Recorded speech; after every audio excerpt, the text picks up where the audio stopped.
Praise the Lord, hallelujah. దేవుని మనకి స్తోత్రం. డిసైపుల్షిప్, నన్ను, నా మాటలను, నా యందున్నటువంటి ఆ రక్షణను సువార్తగా మీరు ప్రకటించి నమ్మిన వారికి తండ్రి యొక్కయు కుమారుని యొక్కయు పరిశుద్ధాత్మ యొక్క నామములో మీరు బాప్తిస్మం ఇవ్వండి అంటూనే ఈ మాట చెప్పాడు. నేను మీకు ఏ ఏ సంగతులైతే ఉపదేశించానో, ఆచరించమని చెప్పానో, ఆదేశముగా చెప్పానో అవన్నీ కూడా మీరు వారికి చెప్పాలి. వారికి చెప్పి వాటిని అనుసరించేలాగున చెయ్యాలి. మీరు వాటిని వాళ్ళు ఆచరించేలాగున, ఆచరణ పెట్టేలాగున మీరు చూడాలి. అలాగున నాకు శిష్యులను తయారు చేయండి. దేవునికి స్తోత్రం కలుగునుగాక. Praise the Lord, hallelujah. దేవుని మనకి స్తోత్రం. సో డిసైపుల్షిప్, శిష్యత్వం అంటే రెండు విషయాలు ఉంటాయి. ఒకటి హీరింగ్ అండ్ లెర్నింగ్, లేదా సీయింగ్ అండ్ లెర్నింగ్. విని నేర్చుకొనుట, చూచి నేర్చుకొనుట. డిసైపుల్షిప్, శిష్యత్వం, గురువుని చూచి, బోధకుని చూచి అనుకుంటే. డిసైపుల్షిప్ అంటే ఏంటి? డిసైపుల్గా తయారు చేయమన్నాడు కదా. డిసైపుల్షిప్ అంటే నేర్చుకోవటము. ఎలాగో నేర్చుకోవటము? థియరీ కూడా విని నేర్చుకుంటాము. చూచి నేర్చుకునేది ప్రాక్టికల్. అయితే నేర్పేవాడిని చూచి నేర్చుకునేది, నేర్పేవాడు చూపిస్తూ నేర్పేటట్టు చేస్తుండగా విని నేర్చుకునేది అదొక స్టేజ్. రెండవ స్టేజే అస్సలైనది, ప్రాముఖ్యమైనది, దేవునికి చాలా ఇష్టమైనది. విస్తారమైన కొవ్విన పొట్టేళ్ళు బలిచ్చుట కన్నా నా మాట విని ఆ ప్రకారంగా చేయుట నాకు మహాసంతోషకరమైన బలన్నాడు సమూయేలు ద్వారా సౌలు విషయంలో దేవుడు మాట్లాడుతూ. కనుక డిసైపుల్షిప్, శిష్యత్వం అంటే నేను చెప్పాను కదా, థియాలజీ 3 సంవత్సరాల కోర్సు, నేను శిష్యుని అయిపోయాను, పెద్ద ఆయన వచ్చారు చెయ్యేశారు, ఈ హడావిడి కాదు. శిష్యత్వం అంటే నేర్చుకోవటం, శిష్యత్వం అంటే విని నేర్చుకోవటం, శిష్యత్వం అంటే చూసి నేర్చుకోవటం. అది నాణానికి ఒక పక్క. రెండో పక్కేంటి శిష్యత్వానికి? చూచి నేర్చుకున్నది, విని నేర్చుకున్నది ఆచరణలో పెట్టటము. అది అసలైన విశ్వాసము, అది ఖచ్చితమైన విధేయత. చూచి నమ్మిన వానికన్నా చూడక నమ్మినవాడు అన్నట్టుగా. దేవుని మనకి స్తోత్రం కలుగునుగాక. నేను చెప్పినట్లు చెయ్యక, నేను చెప్పినది వింటున్నారు, ఓ కొడుతున్నారు, నేను చెప్పినది వింటున్నారు, శబాష్ అంటున్నారు, నేను చెప్పినది వింటున్నారు, సద్బోధకుడా అని నాకు బిరుదులు కూడా ఇస్తున్నారు. ఇలాంటి బోధ ఎవరు చేయలేదయ్యా, మాకు మంచి బోధకుడు వచ్చావయ్యా, మంచి బోధ తెచ్చావయ్యా, ఆహా నీ బోధ, ఓహో నీ బోధ అంటున్నారే. కాదు, నేను చెప్పిన మాటలు వినటం గొప్ప కాదు, అది నాకు సంతోషం కాదు. నేను చెప్పిన మాట విని నేర్చుకుని దానిని ఆచరించినప్పుడు అది నిజమైన సంతోషం. దేవుని మనకి స్తోత్రం కలుగునుగాక. యేసు నామములో ఏమైనా చేయొచ్చు, అద్భుతాలు చేయొచ్చు, ఆశ్చర్యకార్యాలు చేయొచ్చు, ప్రవచనాలు చెప్పొచ్చు, దెయ్యాలను వెళ్ళగొట్టొచ్చు, స్వస్థతలు చేయొచ్చు. యేసుప్రభువు చెప్పిన ఉపదేశం నీ నామములోనే కదా, నీ నామములోనే కదా, నీ నామములోనే కదా అని చెబితే యేసు అన్నాడు, మిమ్మల్ని నేను ఎప్పుడూ ఎరుగను, మీరెవరు, నా సముఖములో నుంచి వెళ్ళిపోండి అన్నారు. అదేంటయ్యా ఇలాగని చెబితే వెంటనే యేసు అన్నాడు, నా తండ్రి చిత్తము ఎరుగుట, లెర్నింగ్. రెండవది ఆ చిత్తము ప్రకారము చేయుట, అది సక్సెస్, అది పరిపూర్ణత. చేతులెత్తి స్తోత్రం చెబుదాం. హల్లెలూయా. కనుక మీరు మీకున్న జ్ఞానాన్ని బట్టి కూర్చున్నారు కదా, మీకున్న అవగాహనను బట్టి మీరు అర్థం చేసుకుని, జ్ఞాపకం చేసుకుని, లోపల దాచుకోగలిగినటువంటి ఆ స్థాయిని బట్టి, ఆ స్థాయిలోనే మీరు దేవుని మాటను ఆచరించడానికి ప్రయత్నం చేయండి. అంత స్థాయి నాకు లేదు, అంత జ్ఞానం నాకు లేదు, ఆ వయసు నాకు లేదు, ఆ చురుకుదనం నాకు లేదు, ఏదో కొద్దిగా గొప్ప భక్తి చేసుకుపోతాను కానీ అని అనుకున్నా, నువ్వు విన్న దానిలో ఎంతైతే లోపల స్వీకరించావో, ఏదైతే దేవుడిని ఆత్మ లోపల చొప్పించి దాచాడో దాని ప్రకారమైనా సరే సంఘమా నువ్వు ఆచరించాల్సిందే, అనుసరించాల్సిందే. దేవుని మనకి స్తోత్రం. Praise the Lord. Hallelujah. Discipleship is divine discipline. దేవుడు చెప్పే, యేసుప్రభు చెప్పే డిసైపుల్షిప్ అంటే, ఈ శిష్యత్వం అంటే డివైన్ డిసిప్లిన్. లోక సంబంధమైన డిసిప్లిన్ కాదు, లోకాచార సంబంధమైనటువంటి డిసిప్లిన్ కాదు, లోక సంప్రదాయాలకు సంబంధించిన ఆ డిసిప్లిన్ మాత్రమే కాదు. యేసుప్రభు చెప్పినటువంటి ఆ మాట ఆత్మ సంబంధమైనది, శరీర సంబంధమైనదిగా కనపడిన ఆత్మ సంబంధమైనది. ఆత్మలో వర్ధిల్లుట కొరకు, ఆత్మను పొందుట కొరకు, ఆత్మతో కలిసి జీవించుట కొరకు, ఆత్మ చేత నడిపించడం వరకు, చివరికి పరమాత్మ సన్నిధికి చేరుట కొరకు. దేవునికి స్తోత్రం కలుగును గాక. Hallelujah. It's a divine discipline. దైవికమైన క్రమశిక్షణ, దైవ సంబంధమైన, ఆత్మ సంబంధమైన, ఆధ్యాత్మిక సంబంధమైన క్రమశిక్షణ. ఈ దైవ సంబంధమైన క్రమశిక్షణలో మళ్ళా 2 భాగాలు ఉన్నాయి, నాణెము 2 పక్కల మాదిరిగా.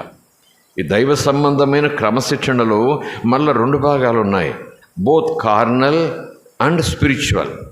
అంటే శరీర సంబంధమైన డిసిప్లిన్ ఉంది, ఆత్మ సంబంధమైన లేదా హృదయ సంబంధమైన డిసిప్లిన్ ఉంది. ఒకవేళ మనం కార్నల్ కాకపోతే మన శరీర సంబంధం కాదు, ఆత్మ సంబంధం. మనం చీకటి సంబంధం కాదు, వెలుగు సంబంధం. మనం ఈ భూమి సంబంధం కాదు, లోక సంబంధం కాదు, పరమ సంబంధులం, దైవ సంబంధులం అనున్నా దేవుడు అంటాడు, మీరు కార్నల్ కాకపోయినా ఆత్మీయంగా మీరు జీవించేటప్పుడు శరీర సంబంధమైన డిసిప్లిన్ కూడా నేను మీకు చెప్తాను. ఆ డిసిప్లిన్ కూడా మీకు అవసరం, కార్నల్ డిసిప్లిన్. దేవుని మనకి స్తోత్రం. Praise the Lord. హల్లెలూయా. అవి 2 ఇన్వాల్వ్ అవుతాయి శిష్యత్వంలో, 2 డిసిప్లిన్లు. చాలా సందర్భాల్లో భక్తి చేసే హడాబడిలో, తీవ్రతలో కొంతమంది ఆత్మ సంబంధమైన డిసిప్లిన్లో ఎంత దూరం పోతారంటే, గడ్డాలు గరిగించుకోకూడదు, ఇక్కడ దాకా వేసుకోవాలి, ఇంకా ఏమేంటో తెల్ల బట్టలే వేసుకోవాలి. అసలు భక్తి అంటే ఇలాగా అలాగని ఆధ్యాత్మికతలో ఏంటో నిప్పులలో నడిచి భక్తి అన్నట్టుగా చేసేస్తారు. కానీ వ్యక్తిగత జీవితం దగ్గరకు వచ్చేటప్పటికి, వ్యక్తిగత సాక్ష్యం దగ్గరకు వచ్చేటప్పటికి, సమాజంలో అందరి మధ్యన జీవించే ఆ సాక్ష్యం దగ్గరకు వచ్చేటప్పటికి ఏమీ పని చేయవు. పోట్ల గిత్తల్లాగే ఉంటారు. నోట్లోంచి ఏమొస్తుందో తెలియదు, ఏ మాట వస్తుందో తెలియదు, అది సత్యమో తెలియదు, అబద్ధమో తెలియదు, అది దోషనో తెలియదు. కానీ నిష్ఠులైతే మాత్రం ఇది సులువు, తెల్లబట్టలు వేసుకోవటం సులువు, గురిగించుకోకుండా గడ్డం పెంచుకోవటం సులువు. లోక సంబంధంగా వాతలు పెట్టుకోమంటే వాతలు పెట్టుకుంటాం, గుడారాల పండగ చేయమంటే గుడారాల పండగ చేస్తాం, 12 దీపాలు వెలిగించి దీపస్తంభం స్టేజ్ మీద పెట్టాం మేము, దేవుడు చెప్పాడంటే ఆ దీపాలు పెట్టేస్తాం. అచ్చ ఒలీవ నూనె యెరూషలేము నుంచి తెప్పించాం మేము, ఇక్కడ ఒలీవ నూనె కుదరదు, ఇండియాలో విగ్రహారాధన దేశం ఇది, యెరూషలేము నుంచి తెప్పించాం ఒలీవ నూనె, దానితోటి 12 దీపాలను దీపస్తంభం పెట్టుకుని మేము ఆరాధన చేస్తాం. ఇలాంటి భక్తి చేయటంలో వ్యక్తులు, సంఘాలు కొన్ని చోట్ల చాలా ముందుండి అదే గొప్ప అనుకుంటున్నాయి. శిష్యత్వం అంటే అదొక్కటే కాదు, బ్రతుకుల్లో కూడా ప్రభు కనిపించే విధానం. దేవునికి స్తోత్రం కలుగునుగాక. Praise the Lord. హల్లెలూయా. స్తోత్రం కలుగునుగాక. Discipline brings glory to God. College discipline కాలేజీకి పేరు తెస్తుంది. ఒక వ్యాపార సంస్థలో యజమాని పెట్టిన డిసిప్లిన్ అక్కడ పనిచేసే వాళ్ళు పాటించారనుకోండి, ఆ వ్యాపార సంస్థకి పేరు తెస్తుంది, ఆ పేరు ప్రఖ్యాతులు పెరిగిపోతాయి. అక్కడ ఇంత డిసిప్లిన్గా పనిచేస్తారు, ఆ కంపెనీలు ఇంత డిసిప్లిన్గా ఉంచుతారు, ఆ కంపెనీలో వచ్చి తయారయ్యే వస్తువు కూడా అంత డిసిప్లిన్తో చేయబడింది. అలాగే ఇక్కడ కాలేజీ టీచర్ డిసిప్లిన్ చెప్తారు, మేనేజ్మెంట్ డిసిప్లిన్ చూస్తారు, అక్కడ పిల్లలు కూడా డిసిప్లిన్గా ఉంటారు. కాలేజీకి పేరు, ఆ ఫార్ముకి పేరు.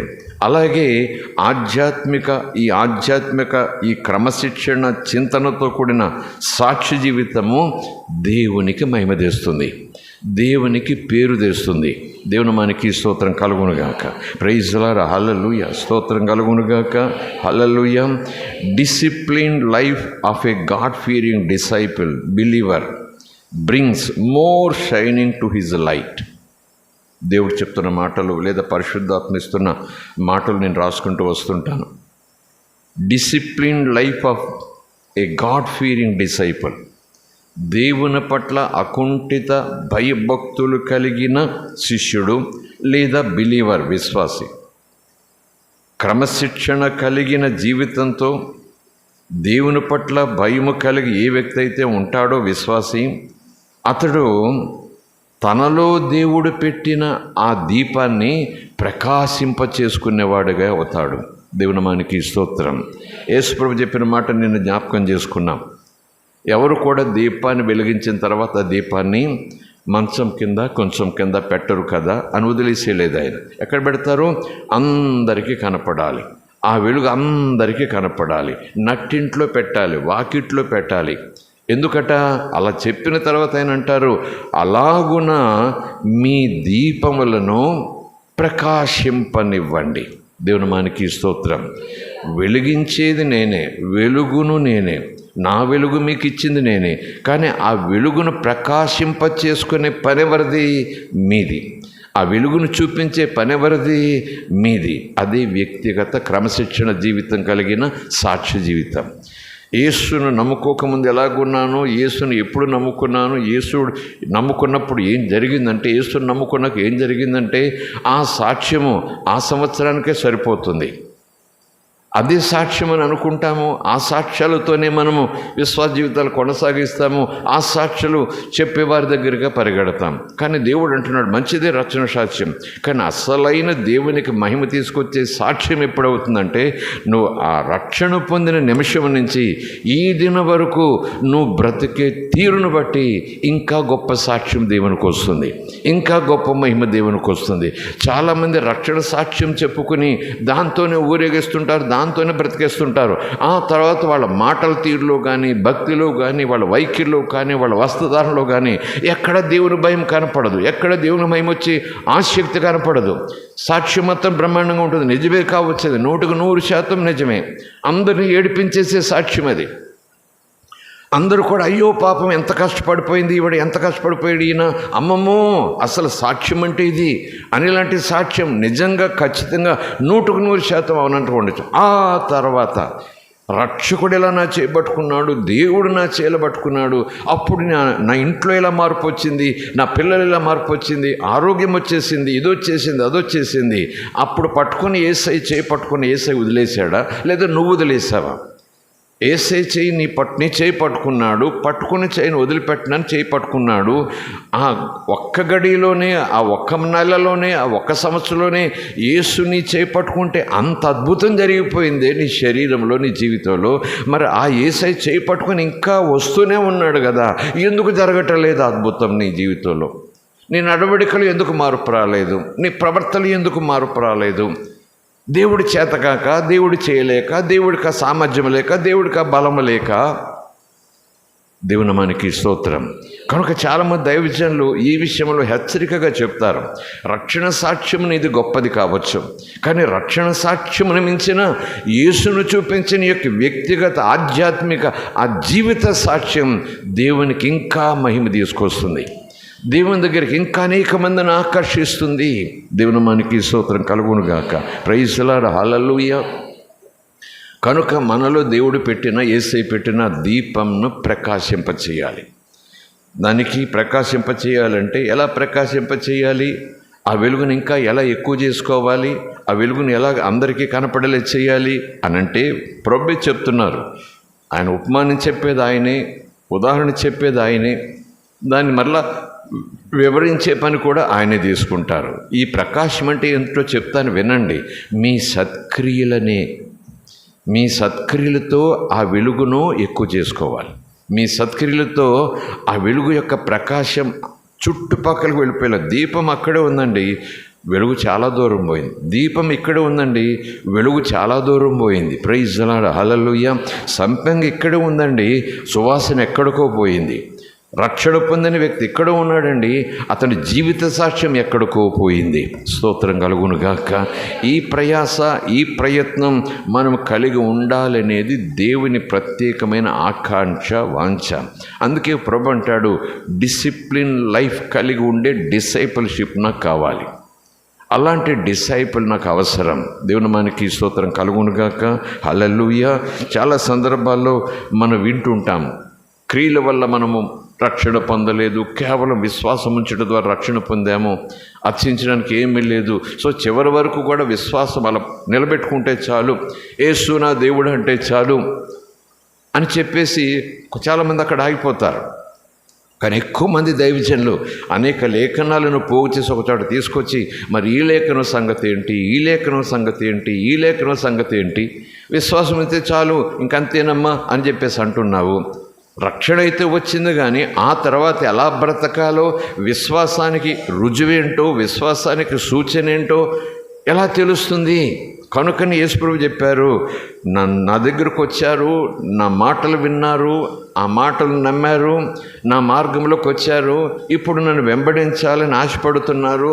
నన్ను వెంబడించేవారు, నాకు శిష్యులుగా ఉండాలనుకునేవారు ఇలా ఉండాలి, ఇలా చెయ్యాలి, ఏదో చెయ్యాలంటే విశ్వాసంతో వెనకాల వచ్చేవారు తమను తాము ఉపేక్షించుకోవాలి. వారి కొరకు సిద్ధపరచబడిన శిలువ ప్రతిరోజు వారి భుజానికి ఎత్తుకున్న వెనకాల రావాలి. దేవుని మనకి స్తోత్రం. విశ్వాసం ఉంచితే చాలు, యేసే దగ్గరికి వెళ్తే చాలు, యేసు దేవుడు నన్ను క్షమించి రక్షించంటే చాలు. అవును, రక్షిస్తాడు. ఆ తర్వాత యేసై ఏదో చెయ్యాలని చెప్తున్నాడు. నా వెనక నా దగ్గరకు వచ్చేవారు, నన్ను అంగీకరించిన వారు నా వెనక రావాలి. ఎలా రావాలి? తమను తాము తృణీకరించుకుంటూ రావాలి, శిలువ సిద్ధపరచబడి శిలువ భుజానికి ఎత్తుకుని రావాలి. అంటే విశ్వాసముతో పాటు క్రియలు కూడా రుజువుగా ఉండాలి. దేవుని మనకి స్తోత్రం. హల్లెలూయా. స్తోత్రం కలుగునుగాక. దేవుని మనకి స్తోత్రం. హల్లెలూయా. కనుక లేఖనం ప్రకారం మనం చూడటానికి పోతే దేవుడు ఎందుకు ఈ డిసిప్లిన్ గురించి మాట్లాడుతున్నాడు? డిసిప్లిన్ అంటే డిసైపుల్షిప్ నుంచి వచ్చేదే డిసిప్లిన్. దేవుని మనకి స్తోత్రం కలుగునుగాక.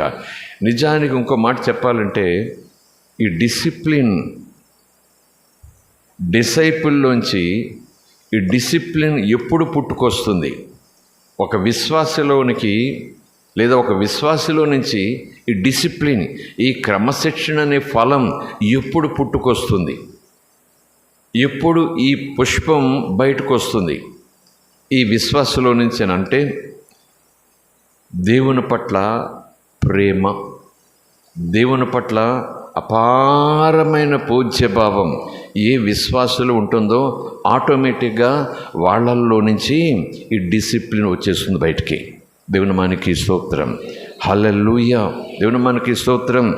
The real love towards God, దేవుని పక్షంగా, దేవుని కొరకు ఎవరైతే తీవ్రమైన ప్రేమ కలిగి ఉంటారో, లేదా దేవుని పట్ల ఎవరైతే తీవ్రమైన పూజ్యభావం, రెవరెన్స్ అన్నమాట, పూజ్యభావం కలిగి ఉంటారో, ఆ స్థితి, ఆ అభ్యాసము, ఆ స్వభావంలో నుంచే ఈ డిసిప్లిన్ పుట్టుకొస్తుంది.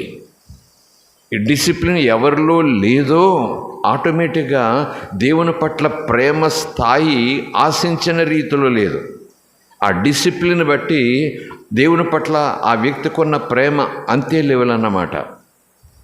ఆ డిసిప్లిన్, ఆ స్థాయిని బట్టి ఆ వ్యక్తికి దేవుని పట్ల ఉన్న అంకిత భావం అంతేనన్నమాట. దేవుని మనకి స్తోత్రం కలుగునుగాక. ఐ లవ్ యూ అని జీసస్ చెప్పొచ్చు, ఐ లవ్ యూ జీసస్ అని బనిని ముద్రించుకోవచ్చు, ఐ లవ్ జీసస్ అని ఇంటి గోడలు నిండాన్ని పెట్టుకోవచ్చు, పాటలు పాడవచ్చు, ఏమైనా చేయొచ్చు.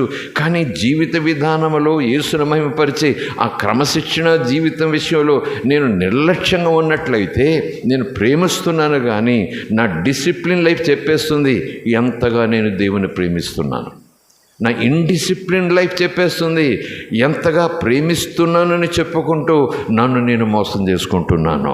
స్తోత్రం కలుగునుగాక. Hallelujah. Praise the Lord. Hallelujah. ఎందులో నుంచో ఏదో పుట్టుకొస్తుంది. మేఘంలో నుంచి వర్షం వస్తుంది, భూమిలో నుంచి పంట వస్తుంది. అలాగే డిసిప్లిన్ ఆటోమేటిక్గా వస్తుంది. దానికోసం మనం ఏదో యాగాలు, తపస్సులు చేయాల్సిన పని లేదు. ఎప్పుడైతే దేవుని పట్ల తీవ్రమైన ప్రేమ, ఆకలి, దప్పిక, వాంఛ మన వాక్యం ద్వారా పెంచుకుంటూ ఉంటామో ఆటోమేటిక్గా అందులో నుంచి సువాసన, ఈ క్రమశిక్షణ అనే సువాసన బయట పడక తప్పదు. దేవుని మనకి స్తోత్రం కలుగునుగాక. Hallelujah. Praise the Lord. Hallelujah. కనుకనే దేవుడు అది కోరుతున్నాడు. శిష్యత్వం నాకు కావాలి. నా దగ్గరికి అందరూ రావాలి, అందరూ మారు మనసు పొందాలి, ఎవడు నాశనం అవ్వడానికి వీలు లేదు. అందరికి కూడా నేను మహిమిస్తాను, అందరికీ నేను నిశ్చయం ఇస్తాను. అందరూ అందరూ అందరూ అంటూ నాణ్యానికి ఒక పక్క ఓపెనింగ్ ఇచ్చేశాడు. ఆ తర్వాత అందరూ తనను ప్రేమించేవారిగా ఉండాలి. ఎందుకంత స్వార్థంతో మాట్లాడుతున్నావంటే స్వార్థం కాదు, ఆయన మొదటగానే మనల్ని ప్రేమించాడు కనుక మన ప్రేమను కోరుకోవటంలో తప్పేమీ లేదు. దేవుని మనకి స్తోత్రం. ఆయన మొదటగానే నీకు నాకు తన అపారమైన ప్రేమను శిలువ మీద చూపించాడు. నీ కోసం ఎంత ప్రేమ వెచ్చించాడో, ప్రేమను ప్రదర్శించాడు, ప్రేమను క్రియారూపంగా నీకు చూపించాడు. అలాగే మనం కూడా దేవుని ప్రేమిస్తున్నామనే దాన్ని క్రియారూపంగా చూపించాలి. దేవుని మనకి స్తోత్రం కలుగునుగాక. ప్రైజ్ ది లార్డ్, హల్లెలూయా, స్తోత్రం కలుగునుగాక. సో విచారకరమైన విషయం ఏంటంటే, ఆలోచన చేసే విషయం ఏంటంటే, మనం అవగాహన చేసుకుని సరైన నిర్ణయం తీసుకోవటానికి తెలుసుకోవాల్సిన విషయం ఏంటంటే, అది విచారకరమైన విషయం ఏంటంటే, సంఘం క్రైస్తవ లోకం ఈ డిసిప్లిన్ అనే సబ్జెక్ట్ని చాలా నెగ్లెక్ట్ చేసేసింది. ఈ డిసిప్లిన్ అనేటటువంటి సబ్జెక్టు అన్పాపులర్ అయిపోయింది. పాటకు పాపులారిటీ ఉంటుంది, ఆటకు పాపులారిటీ ఉంటుంది, నైపుణ్యానికి పాపులారిటీ ఉంటుంది, టాలెంట్స్కి పాపులారిటీ. అతడు పాట, అతడి ఆట, ఏదైనా పాపులర్. ఇంత పాపులర్ ఎలాగయ్యాడంటే హీ స్పెషల్ ఇన్ దట్ అన్నట్టుగా. యేసులో పాడి పంట ఇవి పాపులర్ అయిపోయాయి. యేసులో స్వస్థత పాపులర్ అయిపోయింది. పరిశుద్ధాత్మ వరాలు, అద్భుతాలు, ఆశ్చర్యాలు చేయటం పాపులర్ అయిపోయింది. నువ్వేమడిగితే అడుగు, విమానం అలా నీ కళ్ళ ముందు పెట్టేస్తాడు, పాపులర్ అయిపోయింది ఆ బోధ. అవన్నీ ఉన్నాయి, కాదని నేను అనను. కానీ ఏది అన్పాపులర్ అయిపోయింది? ఏది పాపులర్ అవ్వాలని దేవుడు కోరుతున్నాడు, ఏది ప్రకాశించాలని దేవుడు కోరుతున్నాడు? నేటి దినాల్లో విశ్వాసుల సమూహము, సంఘము ఆలోచన చేస్తే ఇక్కడ అక్కడ వారు వీరని తీర్పొద్దు, వాదం వద్దు, చర్చ వద్దు, ముద్దలు వేయటం మానుకుందాం. దేవుని మనకి స్తోత్రం. కానీ లేఖనం ప్రకారం ఆలోచన చేసి ఒక అభిప్రాయంలోకి మనకు వచ్చి తగిన నిర్ణయం తీసుకుని అడుగు ముందుకు వేద్దాం. చాలా చోట్ల ఈ డిసిప్లిన్, క్రీస్తుని అంగీకరించిన తర్వాత, రక్షణ పొందిన తర్వాత దేవుని బిడ్డ ఇలా డిసిప్లిన్గా ఉంటాడు, ఇలా డిసిప్లిన్గా నడుచుకుంటాడు, ఇలా డిసిప్లిన్గా నిర్ణయాలు తీసుకుంటాడు అని లేఖనాలు ఉంది. లేకపోతే వదిలేద్దాం. కానీ ఇక్కడ డిసిప్లిన్గా ఉండాలి, ఉంటారు నా పిల్లలని చెబుతూ ఉండేవారిగా ఉండాలని ప్రభువు ఆశపడుతున్నాడు. దేవుని మనకి స్తోత్రం. కనుక ఏ సంఘములైనా సరే ఆశీర్వాదము, దీవెన, స్వస్థత, అద్భుతము, నక్షత్రము, దర్శనము ఏదో అనేటప్పటికీ కిటకిటలాడిపోతుంది సంఘం. ఎక్కడెక్కడ వారు యాత్రలకు వచ్చినట్టుగా క్యారేజీలు కట్టుకొని వచ్చేస్తారు, చూడటానికి, వినటానికి, ఆహా ఓహో అనుకోవటానికి. కానీ ఆ వచ్చిన వారి వ్యక్తిగత సాక్ష్య జీవితంలో ఆ క్రమశిక్షణ ఏ స్థాయికి ఉంది? ఆశ అయితే పండగ, గుడారాల పండగనండి, దీపస్తంభాల పండగనండి, పులిని రొట్టెల పండగనండి, మళ్ళా ఆ పాత నిబంధన గ్రంథంలో ఉన్న పండగలు ఆచరించే సంఘాలు ఎప్పుడో బయలుదేరాయి. బలులైతే ఉండవు కానీ గొర్రెలు కోయటం అయితే ఉండదు. కానీ పండగ పేరు మాత్రం అది.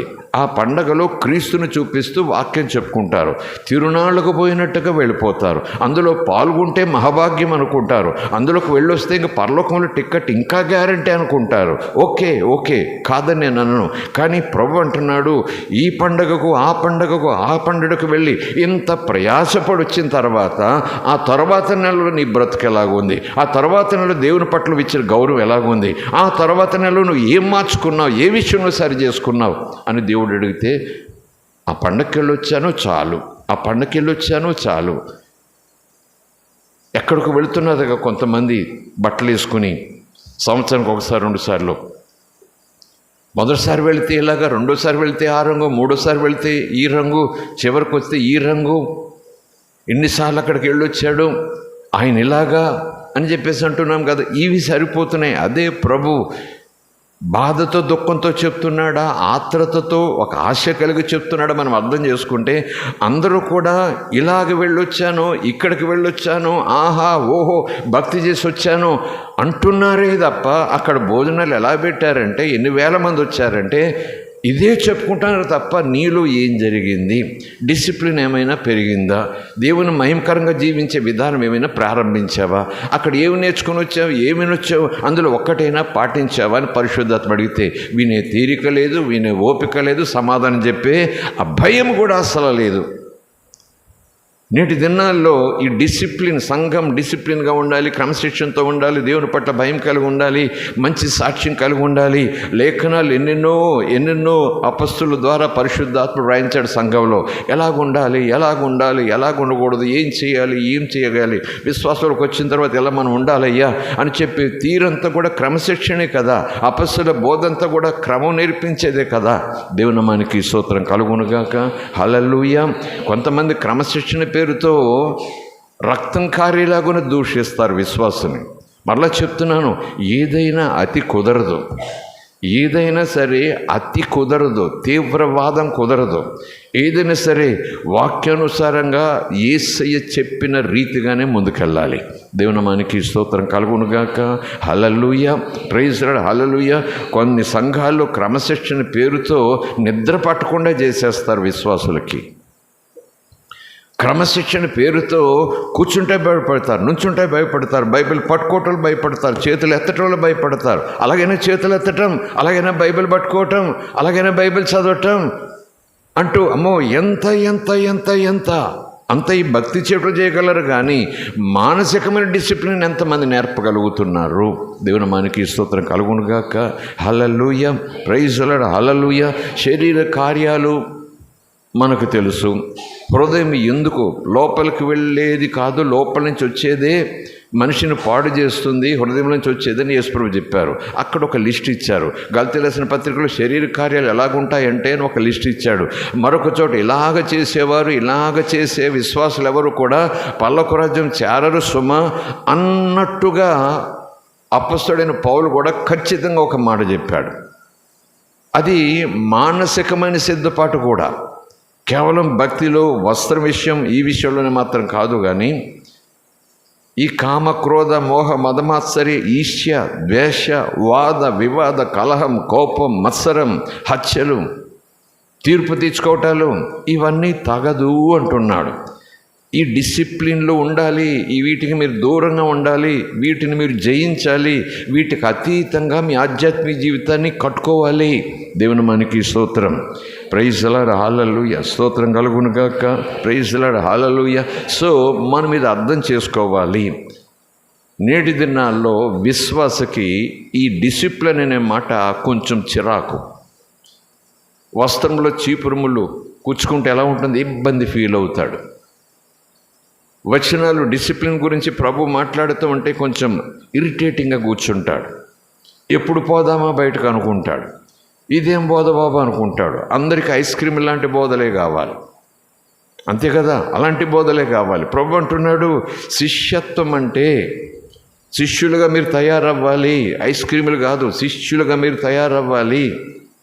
మీరు నా వెనక వస్తున్నారు, చేపల కోసం రొట్టెల కోసం నాకు బాగా తెలుసు, చేపల రొట్టెల కోసం కాదు నన్ను వెంబడించటం అంటూ యేసుప్రభు కూడా హెచ్చరిక చేస్తాడు ఒక చోట. దేవుని మనకి స్తోత్రం. హల్లెలూయా. మారు మనసు పొందండి, చేపల కోసం కాదు, మారు మనసు పొందండి, రొట్టెల కోసం కాదు నన్ను వెంబడించటం అని కూడా అన్నాడు. కనుక స్వీట్ ప్రసంగాల కోసం మనం పరుగులు పెట్టకూడదు. మన జీవితం వంకరతో ఉందని తెలుసు, మన చూపులు వంకరతో ఉన్నాయని తెలుసు, మన బ్రతుకు దేవునికి ఏమాత్రం కూడా మహిమ తీసుకురావట్లేదని పబ్లిక్గా మనకు కనపడిపోతూ ఉంది. అయినా మన మనస్సాక్షికి వాత వేసేసి అద్దంలో ముఖం చూసుకుని బాగానే ఉన్నాను, నిజానికి అద్దం చెప్పేస్తుంది నాకు నువ్వు బాగాలేదు, నీ ముఖం మీద మురుకుంది అని అద్దం చెప్పేస్తుంది నాకు. అయినా సరే నేను బాగున్నాను అనుకుంటే అద్దం నోరు నొక్కేసి లేదు నా మనస్సాక్షికి వాత వేసేసి నేను బాగున్నానని వీధిలో తిరుగుతున్నాను. అలాంటి ఆధ్యాత్మిక జీవితం జీవించటం వల్ల దేవునికి మహిమ రాదు కదా. దేవుని మనకి స్తోత్రం కలుగునుగాక. శిష్యత్వం ప్రభులోకి రాగానే నువ్వు ఎదగాలి. ప్రభులో నువ్వు పుట్టావు, ప్రభు వల్ల పుట్టావు, ప్రభు నిన్ను కన్నాడు, వాక్యం నిన్ను కన్నది, వాక్యం నీకు జన్మనిచ్చింది, మారు మనసు పొందావు, నూతన సృష్టిగా నువ్వు మలచబడ్డావు. ఇప్పుడు ఆ సృష్టిగా నువ్వు మారాలి కదా. నూతన సృష్టి అయ్యావు, ఆ సృష్టిలో ఏదో కనపడాలి కదా, ప్రత్యేకత కనపడాలి కదా, ప్రత్యేకమైన వెలుగు కనపడాలి కదా. ఈ ధ్యాస, ఈ ధ్యానము, ఈ ఆలోచన, ఈ అభ్యాసము విశ్వాసకు అవసరము. దేవునామానికి స్తోత్రం. హల్లెలూయా, ప్రైజ్ ది లార్డ్, హల్లెలూయా. దేవునామానికి స్తోత్రం కలుగునుగా. ప్రైజ్ ది లార్డ్, హల్లెలూయా. చాలా సందర్భాల్లో నోటితో దైవజనులు అక్కర్లేదు అని చెప్పరు, కానీ దేవుడు పలికిన, దేవుడు వ్రాయించిన సత్యమైన ఆ వచనాన్ని ముందు పెట్టి అందులో ఒక భాగాన్ని మాత్రం బాగా హైలైట్ చేస్తారు. ఒక భాగాన్ని మాత్రం బాగా హైలైట్ చేస్తారు, మిగిలిన దానికి ముసుగేసేస్తారు. అసలు మిగిలిన దాన్ని అసలు పట్టించుకోవాల్సిన పర్లేదంటూ పక్కకు కావాలని పెడతారో, లేకపోతే వాళ్ళ డినామినేషన్ అది నేర్పించిందో వాళ్ళకి. చెప్పాను కదా నేను మధ్యాహ్నం, కాదు పరిశుద్ధాత్మ మాట్లాడాడు కదా మనతో. డినామినేషన్ గురించి చెప్పుకుంటారు కానీ డిసిప్లిన్ జీవితం వాళ్ళలో ఉండదు. ఆ డినామినేషన్లో ఉన్నామని అతిశయపడతారు కానీ వాళ్ళల్లో క్రీస్తు కొన్ని డిసిప్లిన్ ఉండదు. ప్రతి వాళ్ళు కూడా ఆ దైవజన్ మీద దాడి చేయటంగా, దైవజన్ మీద దాడి చేసే వారి మీద దాడి చేస్తూ ఉంటారు. నిన్న మధ్యాహ్నం ప్రభు మాట్లాడారు. యేసు గురించి ఎవరేమన్నా సరే పట్టించుకోరు, కానీ ఆ యేసుకు బోధ చేసి ఆయన ఎవరన్నా అంటే మాత్రం కత్తులు కర్రలు పట్టుకొస్తారు విశ్వాసులు. మా అయ్యగారిని ఏమన్నా అన్నావంటే మీ అంత చూస్తాం, పేగులు బయటకు తీస్తాం, నీకు అడ్రస్ లేకుండా చేస్తాం. చాలా సంఘాలు ఉన్నాయి. చాలా సంఘాల్లో ఇలాంటి బౌన్సర్లు ఉన్నారు, ఇలాంటి ట్విట్టర్లో బౌన్స్ చేసేవాళ్ళు ఉన్నారు, ఫేస్బుక్లో బౌన్స్ చేసేవాళ్ళు ఉన్నారు. ఇలాగ మెసేజ్లు పెట్టి, కామెంట్లు పెట్టి నోరు మూయించడానికి ప్రయత్నం చేసేవారు ఉన్నారు. యేసయ్యకు బౌన్సర్లు లేరు. యేసయ్య నాకు బౌన్సర్లు అవసరం లేదన్నాడు. దేవునామానికి స్తోత్రం. కావాలంటే నీకెద్దరు పేతురు నాకు బౌన్సర్గా ఉండు, తోమాను నాకు బౌన్సర్గా ఉండు, మీరు కండలు తిరిగిన శరీరంతో ఉండాలి, లేకపోతే పిలుచుకొని పట్టుకురండి. బౌన్సర్ నా చుట్టూ కూడా నన్ను పట్టుకోవడానికి చాలామంది ప్రయత్నం చేస్తున్నారు. పర్వతం మీద తోసేయడానికి కూడా మొన్న ప్రయత్నం చేశారు. మొన్నెక్కడో రాళ్లతో కొట్టడం నా మీద దాడి చేయడానికి వచ్చేసారు. మీ పని మంది సరిపోరు, చుట్టూ బౌన్సులుగా నిలబడండి అనలేదట. పేతురు కూడా అంటున్నాడు, నీకోసం అంటూ కత్తి తీస్తే ఏసేమన్నాడు చెప్పండి గెత్సేమనే తోటలో, నేను కోరుకుంటే బౌన్సర్లు కాదు సైన్యములను, దూతలను తండ్రి నా కోసం పంపిస్తాడు. Hallelujah. I don't need any bouncer. బౌన్సర్లు ఉండొచ్చా ఉండకూడదా ఆ చర్చ వదిలేసేయండి. ఆ దైవజనుడు కూడా 20 మంది బౌన్సర్లు అండి. బౌన్సర్లు అంటే అదొక సెలబ్రిటీ అంటే కూడా బౌన్సర్లు ఉంటారు. ఆయన చేయి వాచి పట్టుకునే వాళ్ళు ఒక్కళ్ళు, ఆయన చేతి బ్యాగ్ పట్టుకునే వాళ్ళు ఒక్కళ్ళు, ఆయన చెమట తుడిచేవాడు ఒక్కడు, ఆయన నోటికి వాటర్ బాటిల్ అందించేవాడు ఒక్కడు, ఆయన చుట్టూ కూడా చేతులు వేసేసి వెళ్ళేవాళ్ళు ఒక్కళ్ళు. అటు సినిమా యాక్టర్ వ్యవహారం అదే, రాజకీయ నాయకుడి వ్యవహారం అదే, గోండా చుట్టూ కూడా జూనియర్ గోండాస్ బౌన్సర్లా తిరుగుతుంటారు. అందరికి చుట్టూను ఇక అదే తీరు, అదే ఫ్యాషను ఆధ్యాత్మికతలో కూడా వచ్చేసింది. దేవునామానికి స్తోత్రం. ఒక్కొక్కసారి చిన్నపిల్లలు కాదు అప్పుడే ప్రభువులోకి రావడానికి ఇష్టపడుతూ కాస్త చూసేవారు తెలివి తక్కువగా కాదు, ఆలోచనతోనే తెలుసుకోవాలని అడుగుతుంటారు. దేవుడు కాపాడతాడు ప్రభు నమ్ముకొని ఈయన ప్రసంగం చేసి స్టేజ్ నుంచి దిగాడు కదా, కంటికి రెప్పలా కాపాడతాడు, నీ ఒంటి మీద ఎవరిని చేయి వేయనివ్వడు అంటూ 3 గంటలు ప్రసంగం చేసి చాలా ప్రార్థన చేశాడు కదా. మరి ఈ నల్ల షర్ట్లు వేసుకున్న వాళ్ళందరూ ఎవరు? ఈ కండలు తిరిగిన వాళ్ళందరూ కూడా ఎవరు? ఆయన చుట్టూ మూగేసి ఎవరిని దగ్గరికి రాకుండా చేసేవాళ్ళు వీళ్ళందరూ ఎవరు అంటే బౌన్సర్లు. ఎందుకు ఈయనకి? మరి ప్రసంగం చేసింది ఏంటి అక్కడ పైన? వాగ్దానాలు చెప్పింది ఏంటి పైన? గుప్పిళ్ళు చెప్పి మరీ కేకలేసి పాటలు పాడి రెచ్చగొట్టింది ఏంటి పైన? కాపాడుతాడు నిన్ను, ఇరుగు పరుకు భయపడొద్దు, వ్యాధికి భయపడొద్దు, ఎవడికి భయపడాల్సిన పని లేదు, నిన్ను ముట్టిన వాడు నా కనుగొన్ను ముట్టినట్టే అని ఎన్నో వచనాలు వివరించి చెప్పిన ఆయన స్టేజ్ మీద ఉండగానే కమ్మేస్తున్నారు బౌన్సర్లు. ఏంటో కొంతమందికి అలాగ అడగకూడదు, కొంతమందిని అలా ప్రశ్నించకూడదు. అది వాళ్ళ లెవెల్ చెప్తుందండి. అది ఆయన ఎంత గొప్ప దైవజనుడో చుట్టూ బౌన్సర్లు ఉండటం చూసి చెప్పేసుకోవచ్చు.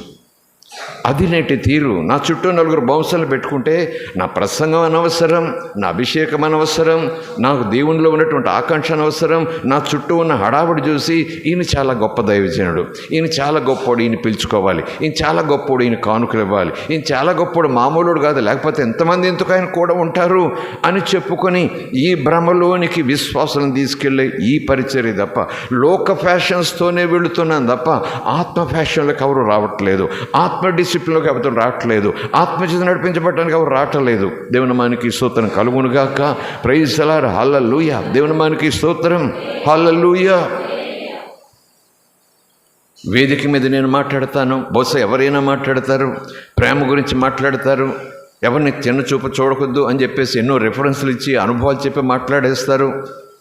పనివాడిని పెద్దవాడిని కూడా ఒకలాగే చూడాలంటారు, చర్చిలో కూడా అలాగే నువ్వు చూసుకోవాలంటారు, అన్నీ చెప్తారు. ఆ దైవజనుడు వేదిక దిగి కిందకు వస్తాడు, ఇచ్చిన రూమ్లోకి వెళ్తాడు, రూమ్ చుట్టూ కూడా ఉన్నటువంటి తన అసిస్టెంట్లు ఉంటారు. వెంటనే సాయంకాలం అక్కడ మళ్ళీ సభకు రెడీ అవుతూ ఉంటే షూ మీద దుమ్ము తొడవలేదు, ఆ శిష్యుడు ఎవరో, అసిస్టెంట్ ఎవరో, కుర్రాడు ఎవరో, ఎరా షూ మీద దుమ్ము తొడలేదేంటి, ఎప్పుడు నేర్చుకుంటావు, ఎప్పుడు పరిచయం నేర్చుకుంటావు, ఇది కూడా రాకపోతే ప్రసంగం ఎలా చేస్తావు, అనుభవం ఎంత సూటిగా దులిపేస్తారు కొంతమంది. షూ మీద దుమ్ము దొడవకపోతేనట ఇంకా సేవకు పనికిరాడట. ఎంతగా రెచ్చిపోతారంటే, రేపు రావద్దుక, నా దగ్గర రావద్దు, నీకేం నేర్పించలేను, వెళ్ళిపో, నువ్వు పనికిరావు, గేదెలు కాసుకో, ఇంత దూరం పోతారు. అయితే షూ మీద దుమ్ము దొడవటానికి ఆయన వచ్చింది. దేవుని నామానికి స్తోత్రం. ఒకవేళ పరిచయం నేర్పిస్తే నేర్పించు, అది పరిచయంలో భాగమైతే నేర్పించు, ఓకే, గో అహెడ్. కానీ వేదిక మీద ఏమో ప్రేమ, చిన్నోడిని కూడా పెద్దోడుగా చూడు, చిన్నోడిని కూడా సన్మానించు, చిన్నోడు తప్పు చేసినా పట్టించుకోవద్దని గొప్ప ప్రసంగం చేసి 30 వచనాలు చెప్పి నేను కిందకి దిగ్గానే అక్కడ నా అసిస్టెంటో ఎవరో ఏదో మరొకలాగా ఉంటే రెచ్చిపోయి ఏదో మాట అనేసాను, ఎంతో మాట అనేసాను. నేటి దినాల్లో విశ్వాసాల తీరు అలాగే ఉంది, విశ్వాసాలు నడిపించే కొంతమంది కాపర్ల తీరు అలాగుంది. విచారకరం.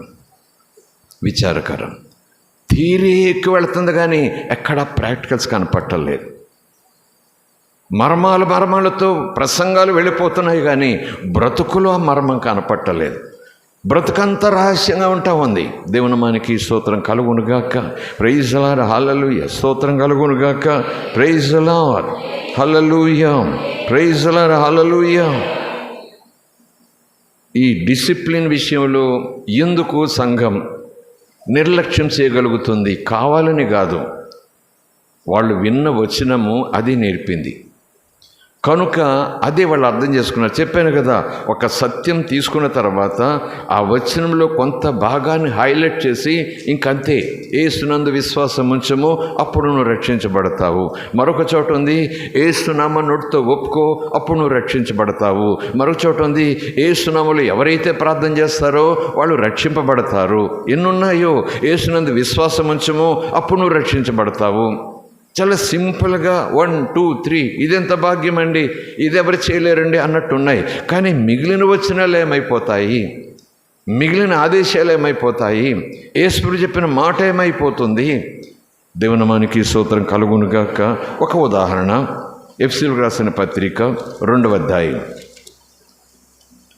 నిన్నటి దినం 12వ అధ్యాయం ఎఫెసీయులకు రాసిన పత్రిక చదువుకున్నాం కనుక ఆ వచనాలు మీరు తీసి ఉంచారని నమ్ముచున్నాను.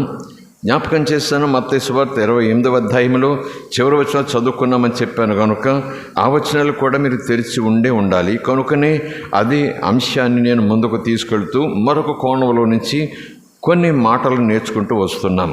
హెబ్రీయులకు రాసినటువంటి పత్రిక కాదు, తిమోతికి రాసిన, ఎఫెసీయులకు రాసిన పత్రిక 2వ అధ్యాయం. ఆ తర్వాత తిమోతికి రాసిన పత్రిక దగ్గరికి వచ్చేద్దాం. 2వ అధ్యాయం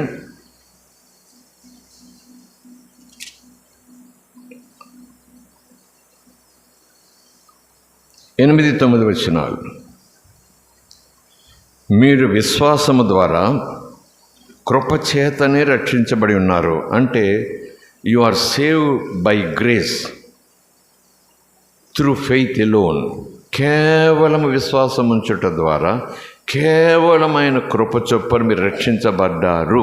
ఇంక మీరు చేయాల్సింది ఏమీ లేదు. ఏదో చేసి రక్షణ పొందాలి, ఇంకా ఏదో చేసి నేను పరిశుద్ధుడిని అవ్వాలి, ఇంకా ఏదో చేసి ఇంకా నేను నీతిమంతుడిని అవ్వాలని మీరేం చేసినా సరే యేసు చేసింది సరిపోలేదు, మిగిలింది నేను చేస్తున్నాను అన్నట్టుగా ఉంటుంది. యేసయ్యము నేను అంతా చేసేసాను అన్నాడు, ఇంక మీరేం చేస్తారా బాబు, ఏం చేయాల్సిన పని లేదు అన్నట్టుగా 8-9 వచనాలు. మీరు విశ్వాసము ద్వారా కృపచేతనే రక్షింపబడి ఉన్నారు. ఇది మీ వలన కలిగినది కాదు, దేవుని వరము. ఈ వరము, ఈ కృప ద్వారా వచ్చిన రక్షణ క్రియల వలన కలిగినది కాదు, దాన ధర్మాలు చేసినందుకు కాదు, తపస్సులు చేసినందుకు కాదు, కానే కాదు. కనుక ఎవడూ కూడా అతిశయించటానికి వీలు లేదు. దేవుని మనకి స్తోత్రం. అయితే ఒక దైవజనుడు అంటారు, 8-9 బాగుంది వచనం, నిజమే, అది కొట్టివేయ తగదు. ఖచ్చితంగా అది ఫోటో ఫ్రేమ్లో పెట్టుకొని ఎప్పుడూ జ్ఞాపకం పెట్టుకోవాలి. కానీ మరి 10వ వచనం ఎందుకు వదిలేస్తున్నాము అంటాడు ఒక దైవజనుడు. 10వ వచనం వదిలేస్తే అక్కడ సబ్జెక్ట్ కొంచెం మార్పు వచ్చేస్తూ ఉంది. 10వ వచనం చూడండి అంటూ చదివిస్తాడు ఆయన. దేవుని మనకి స్తోత్రం.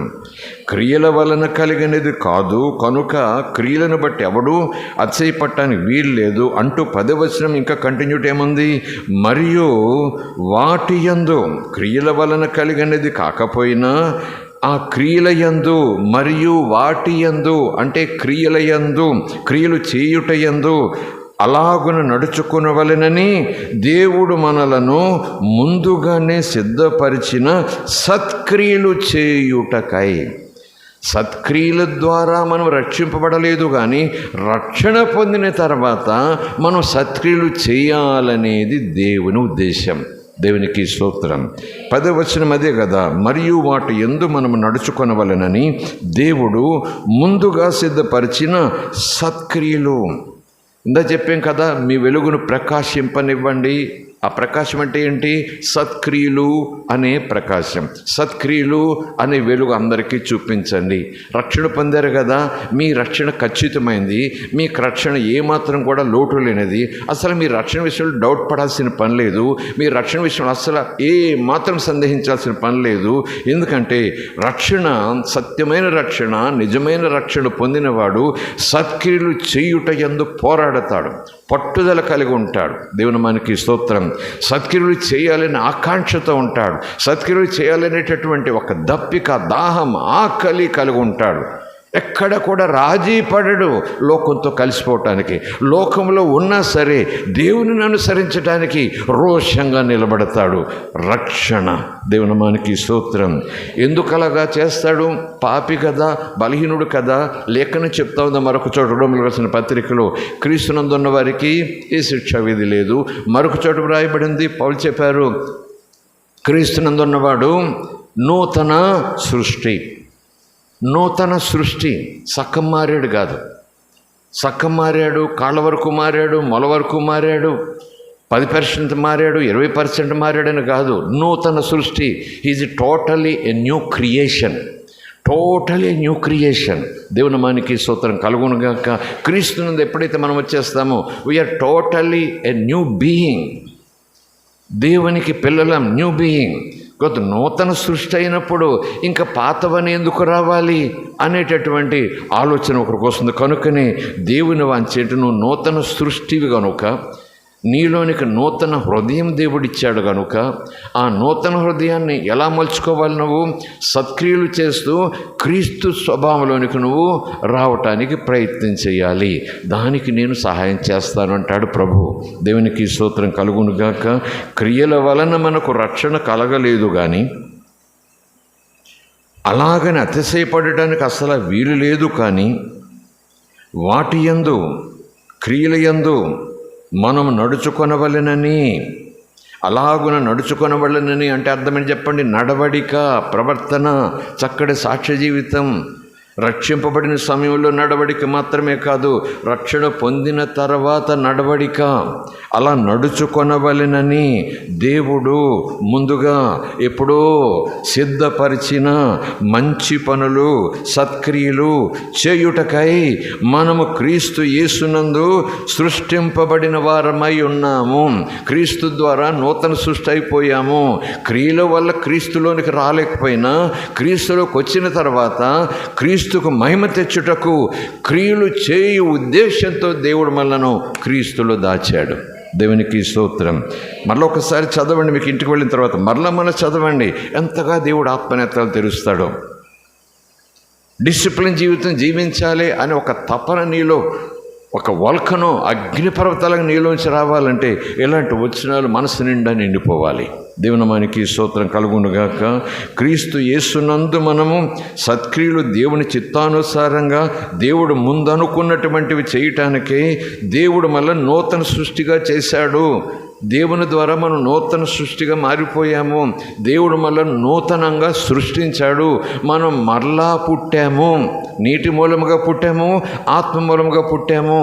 ఈ పుట్టుక మన పుట్టుక కాదు, దేవుడే మనలను పుట్టించాడు. దేవుని యొక్క నూతన సృష్టి. దేవుడు మనలను క్రీస్తులో ఇలాగున సృష్టించాడు. ఎందుకొరకు? దేవుని పిల్లలుగా ఉండటం మాత్రమే కాదు, కానీ సత్క్రియలు చేయాలనే ఉద్దేశంతో. స్తోత్రం కలుగునుగాక.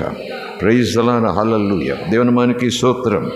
ఒకవేళ ఎవరైనా ఎక్కడైనా మరొక వచనం చూపించి కాస్త గలిబిలి చేసే ప్రయత్నం మీ వాకిట్లో కానీ మరొక చోట కానీ ఎవరైనా మరొక బోధ పట్టుకొస్తే మీరు కొంచెం తడబడవచ్చు.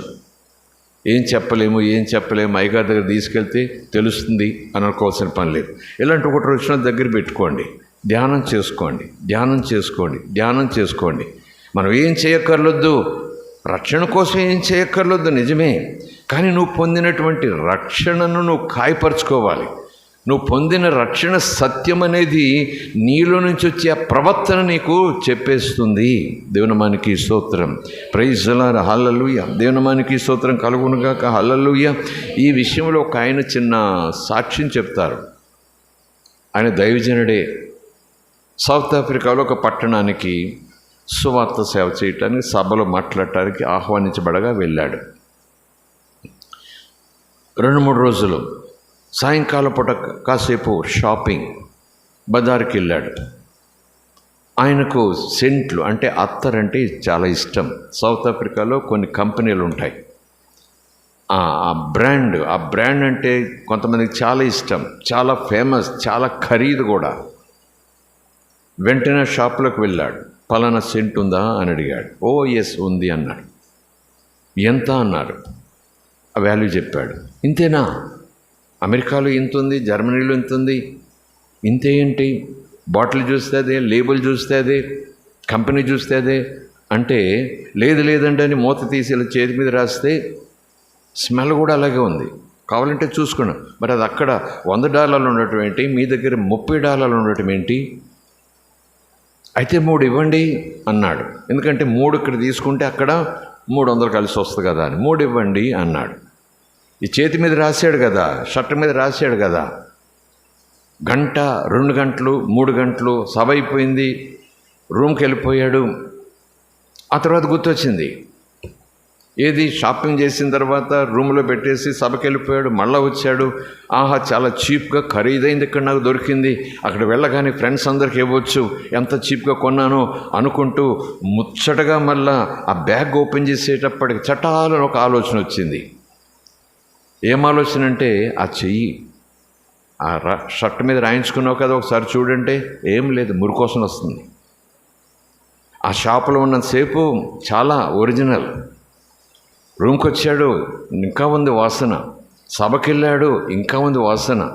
కారులో వచ్చాడు, సభలో కార్యాలు జరిగాయి. రూమ్కి వచ్చాడు, ఆ తర్వాత వాసన లేదు. అప్పుడు అర్థమైంది ఆయనకి, ఇది ఒరిజినల్ కాదు, డూప్లికేట్. దేవునికి స్తోత్రం. $30 వచ్చేసిందంటే వాసన కూడా అలాగుంది, లేబుల్ కూడా అలాగుంది, సీసా వైఖరి ఆ రూపం కూడా అలాగుంది. చాలా చాలా చాలా నేను చాలా అదృష్టవంతుడిని, ఇంత తక్కువ కొనుక్కెళ్తున్నాను, ఇంత ఖరీదైందని అనుకున్నాడు. కానీ అప్పుడు తెలిసింది ఏమని, ఇలాగని మళ్ళా సాయంకాలం కావాలని వెళ్ళాడు. నిలిచే వాసన కావాలంటే ఇంతకెలాగొస్తుంది మీకు? అదిగో అల్మార్లో ఉంది, మీరు చెప్పినట్టుగానే 10,000 ర్యాండ్స్ అన్నాడు అంతే.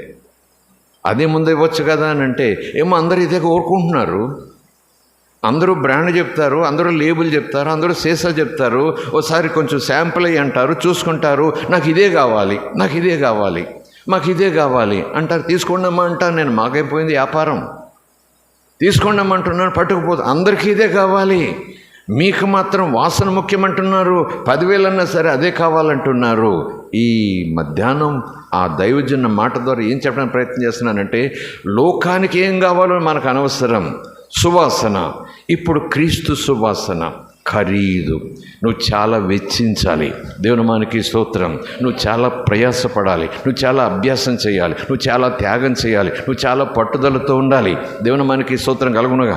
అందరికీ కూడా స్వస్థతలు, ఆశీర్వాదాలు, దీవెనలు, చీపు ప్రార్థనలు, చీపు ప్రసంగాలు, ఎలాగున్నా పర్వాలేదు, ఎక్కడ పోయినా పర్వాలేదు, ఏం కట్టేసుకున్నా పర్వాలేదు, ఎలా బతికేసినా పర్వాలేదు, రక్షింపబడ్డావు కదా, చచ్చిపోతే పరలోకానికి వెళ్తావు. చీప్ అని కాదు అక్కడ, అది సులువుగా వచ్చేస్తూ ఉంది, ఇంతలో అంత వచ్చేస్తూ ఉంది. అందరికీ అదే కావాలి. కానీ డిసిప్లిన్ వాల్యూ ఎవరికి కావాలి? ఈ సువాసన ఎవరికి కావాలి? ఈ వెలుగు ఎవరికి కావాలి? ఈ ప్రకాశం ఎవరికి కావాలి? దేవుని మనకి స్తోత్రం కలుగునుగాక. నువ్వు చీపు కావాలంటే చీపుగానే ఉండు, ఆ షాపులకే వెళ్ళు, అక్కడ అవే దొరుకుతాయి, నీకు అవే అమ్ముతారు. నువ్వు డిసిప్లిన్గా ఉండాలి, ఇలా ఉండాలి. దేవుని మహిమ కోసం బ్రతకాలంటే ఇది కాస్ట్లీ వ్యాపారం. దేవుని మనకి స్తోత్రం కలుగునుగాక. రక్షణ కూడా నీకు ఉచితంగా వచ్చినా దానికి కూడా కాస్ట్లీ. ఇంత విలువైన రక్షణ నిర్లక్ష్యం చేస్తే ఎలా తప్పించుకోగలం? కానీ అది మనకు ఉచితముగా ఇచ్చారు ప్రభు. కానీ దానికి కావలసిన వెల దేవుడు చెల్లించాడు. చాలా కాస్ట్లీ. రక్షణ కాస్ట్లీ, ఉచితముగా బహుమానం. డిసిప్లిన్ కాస్ట్లీ, ఉచితముగా రాదు. దేవుడు కూడా దాన్ని సహాయం చేస్తారు. నేను డిసిప్లిన్గా ఉండాలనుకుంటున్నాను, కానీ తొట్టిల్లుతున్నాను, డిసిప్లిన్గా ఉండాలని ప్రయత్నం చేస్తున్నాను, కానీ నాకు నా స్థితి సహకరించటం లేదు, సహాయం కావాలి అన్నామనుకోండి, వెంటనే దేవుడు ఏమంటాడు? నా పరిశుద్ధాత్మతో నిన్ను నింపుతాను, నేను నీలో ఉంటాను, నువ్వు డిసిప్లిన్గా బ్రతికేలాగునా నేను నీకు శక్తినిస్తా, నేను నీకు బలమునిస్తా. రోజు చెయ్యి పట్టి ఆత్మచేత నడిపించబడుటంటే ఎలా ఉంటుందో అలాగ నీకు రుచి చూపిస్తా. దేవుని మనకి స్తోత్రం కలుగునుగాక. హల్లెలూయా. కనుక తేడా చిన్న చిన్న భక్తి చేయకండి. అలాగని మీరు చేసే భక్తి గొప్పదనుకుంటూ పక్క సంఘాల్లో ఉన్నటువంటి భక్తి చేసే విధానాన్ని తోలనాడకండి. నేను మధ్యాహ్నం చెప్పాను, ఒకవేళ నువ్వు ఇంత భక్తి చేసి నేను ఇంత దానిని ఇంతవాడని అనుకుంటే నీలో ఉంచుకో, నీకు దేవునికి మధ్యన. లోకం చెప్తుంది నీ భక్తి ఏంటో, ఇరుగు పొరుగు చెప్తారు నీ భక్తి ఏంటో, నువ్వు నేను చెప్పుకోవాల్సిన పని లేదు. స్తోత్రం కలుగునుగాక. Praise Lord. హల్లెలూయా. దేవుని మనకి స్తోత్రం. చాలా చోట్ల ఈ సంభాషణ మీరు వినే ఉంటారు, బజార్లో వినే ఉంటారు, ప్రజల మధ్యన వినే ఉంటారు. ఎక్కడైనా శుభకార్యాలకు వెళ్ళినప్పుడు అక్కడక్కడ వాళ్ళు మీ గురించి చెప్పుకునే మాటలు మీ చెవిలో పడే ఉంటాయి. ఏమని? ప్రభు నమ్ముకున్నారు, 3 సంవత్సరాలు అయింది, ఎంత ఖచ్చితంగా ఉంటారో, అబద్ధం రానివ్వరు, ఎక్కడ అల్లరి చిల్లరి మాటలు మాట్లాడారు, ఆకతాయి చోటకు వెళ్ళరు. కానీ ఈ పక్కింట్లో మరొకరు ఉంటున్నారు, అదికి వాళ్ళు మరొక సంఘానికి వెళ్తారు. అన్నీ అబద్ధాలే, అన్నీ బూతులే, అన్నీ అసత్యాలే. లోకంలో ఉన్నదంతా వాళ్ళ ఇంట్లో ఉంటుంది. ఎంత గొడవలో, ఎంత నరకమో, వీళ్ళు ఎంత ఖచ్చితంగా ఎంత ప్రేమతో ఉంటారో. నువ్వు నేను వెళ్ళే సంఘం మంచిదని చెప్పాల్సిన పని లేదు. నువ్వు నేను క్రీస్తులో ఎంత డిసిప్లిన్గా ఉంటాను మీకు తెలుసా అని ఏదో కోటింగ్ వేసుకోవాల్సిన పని లేదు. మన పని మనం చక్కబెట్టుకుపోతుంటే లోకమే చెబుతుంది సాక్ష్యం. దేవుని మనకి స్తోత్రం కలుగునుగాక. హల్లెలూయా. ఊళ్ళో వాళ్ళు అందరు గొడవలు వీళ్ళకి కావాలి, వీళ్ళు మాత్రం గొడవలు వద్దనుకుంటారు. వీళ్ళందరితో పోట్లాడి పెట్టుకుంటారు, వీళ్ళందరితో సమాధానంగా ఉంటారు, సమాధానంగా ఉండే ప్రయత్నం చేస్తారు. వీళ్ళందరి దగ్గర ఉన్నవి లాక్కుంటారు, వీళ్ళేమో లాక్కోవటం కాదు, కావాలా తీసుకోండి అంటారు. వాళ్ళు పస్తున్నా సరే 10 మందికి పెడతారు భోజనం. వీళ్ళు సంఘానికి వెళ్తున్నారు, వాళ్ళు సంఘానికి వెళ్తున్నారు, వీళ్ళు బైబిల్ పట్టుకున్నారు, వాళ్ళు బైబిల్ పట్టుకున్నారు, వీళ్ళు హల్లెలూయా ఉంటారు, వాళ్ళు హల్లెలూయా ఉంటారు. అందరి సంఘాల మీద కూడా యేసు ప్రభు శిలువ ఉంది. What is the difference? Difference is there. Disciplined life, God fearing life, God loving life. దేవుని మనకి స్తోత్రం. వాక్యాన్ని ప్రేమించే జీవితం, వాక్యానికి భయపడే జీవితం, వాక్యాన్ని గౌరవించే జీవితం, వాక్యం ముందు సాగిలిపడే జీవితం, వాక్యానుసారంగా జీవించాలని ఒక సమర్పణతో జీవితాన్ని జాగ్రత్తగా కట్టుకుంటూ వెళ్ళే శ్రేష్టమైన సాక్ష్య జీవితం. నాకు స్టేజ్ మీద నేను రావాల్సిన పని లేదు, పెద్ద మైక్ సెట్లు పెట్టాల్సిన పని లేదు, లైటింగ్ పెట్టాల్సిన పని లేదు.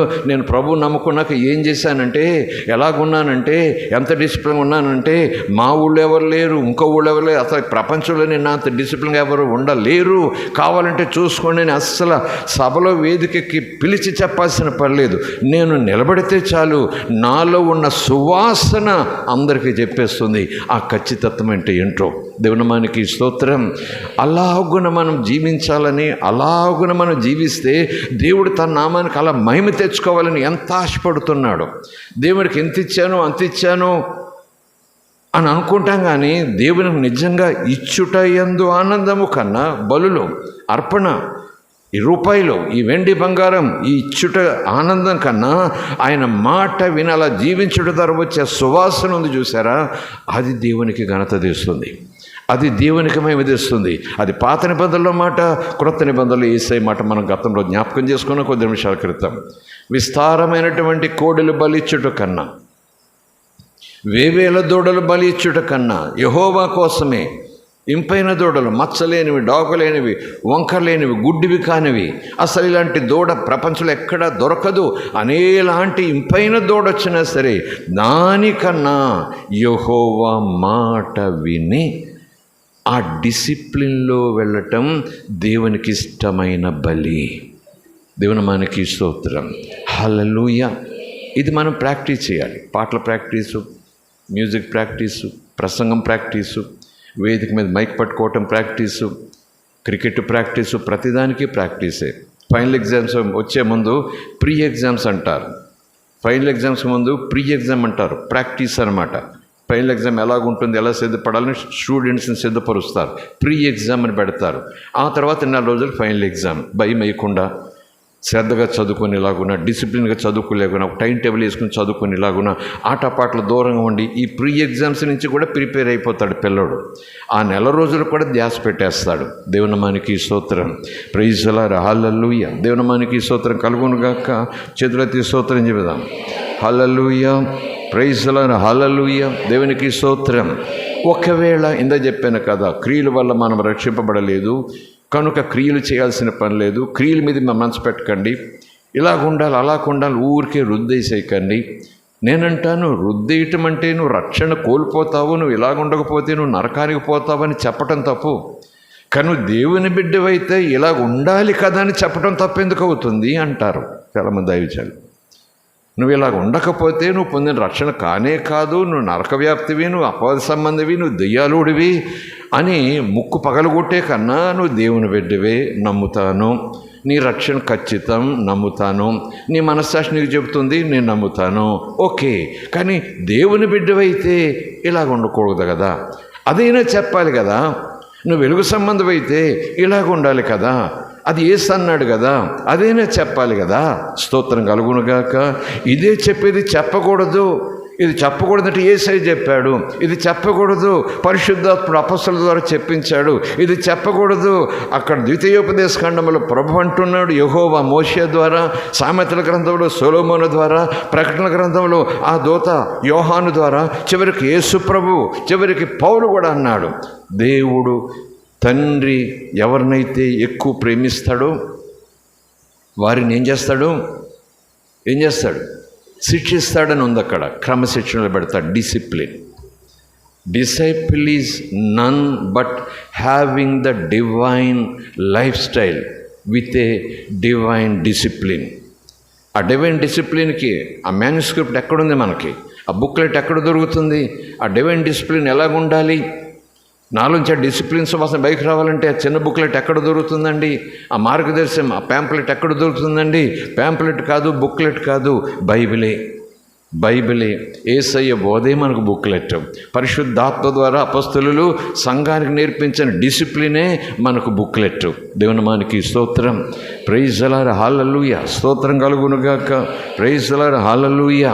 ఓకే, దేవుడు క్రమశిక్షణలో పెడతాడట. ఎవరిని పెడతాడు? ఎవరినైతే తాను ఎక్కువగా ప్రేమిస్తాడో వారిని క్రమశిక్షణలో పెడతాడట. ఒక తండ్రి తన సొంత కొడుకుకు బుద్ధి చెప్పినట్టుగా, గద్దించినట్టుగా, ఒకవేళ ఎవడైనా పాపం చేస్తే, ఎవడైనా తొట్టిల్లితే, ఎవరైనా దుఃఖ నాయసను కలగజేస్తే నేను శిక్షిస్తాను. చంపేసే శిక్ష కాదది. అతడు మారు మనసు పొందుటకు నేను ఏర్పాటు చేసి అతని సింహాసనాన్ని మరలా స్థిరపరిచి సింహాసనం మీద కూర్చోబెడతాను అన్నాడు. దేవుని నామానికి స్తోత్రం. హల్లెలూయా. అసలు యేసు ప్రభు లేదా దేవుడు తండ్రి ఈ శిక్షిస్తాడు అంటే మాట అంటేనే భయంగా ఉందండి. దేవుడు క్రమశిక్షణలు పెడతారంటే ఏంటో పీడకాలు వస్తున్నాయండి. దేవుడు క్రమశిక్షణలో పెడతాయంటే ఏంటో అన్నం దగ్గర కూర్చున్నా సరే మొద్దు దిగటలేదండి. ఎందుకమ్మా, ఎందుకంత భయపడిపోతావు అంటే నీలో ఏదో లోటు ఉందన్నమాట. లోటు ఉంటేనే భయపడతాను. ఒకవేళ లోటున్నా ఆయన క్రమపరచడానికి నీ చేయి పట్టుకున్నాడంటే నువ్వు ఎంత భాగ్యవంతుడువో. దేవుని నామానికి స్తోత్రం కలుగునుగాక. స్తోత్రం చెబుదాం. Praise Lord. హల్లెలూయా. దేవుని నామానికి స్తోత్రం. సమూయేలు గ్రంథం 2వ అధ్యాయం లేదా 2 సమూయేలు గ్రంథం 7వ అధ్యాయం 14వ వచనం చూద్దాం. చూడండి, ముగిస్తున్నాను, సమయం అయిపోయింది. దినవృత్తాంతములకు కాస్త వెనక్కి రాజుల గ్రంథానికి కాస్త వెనక్కి సమూయేలు గ్రంథం 2వ సమూయేలు గ్రంథం 7వ అధ్యాయం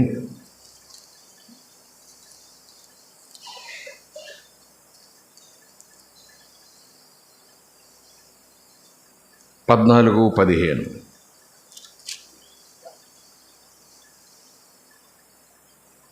సమూయేలు చెప్తున్నాడు.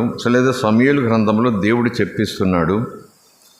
ఎవరి గురించి చెప్పిస్తున్నాడో చూద్దాం. 13, 14, 15 కూడా కలిపి చదువుకోవటానికి ప్రయత్నించేద్దాం. 15. అతడు నా నామ ఘనత కొరకు ఒక మందిరమును కట్టించును. అతని రాజ్య సింహాసనమును నేను నిత్యముగా స్థిరపరచదనంటే సొలొమోను గురించి మాట్లాడుతున్నాడు దేవుడు సమూయేలు ద్వారా. 14వ వచనం చూడండి. అక్కడ నేను అతనికి, ఎవరికి?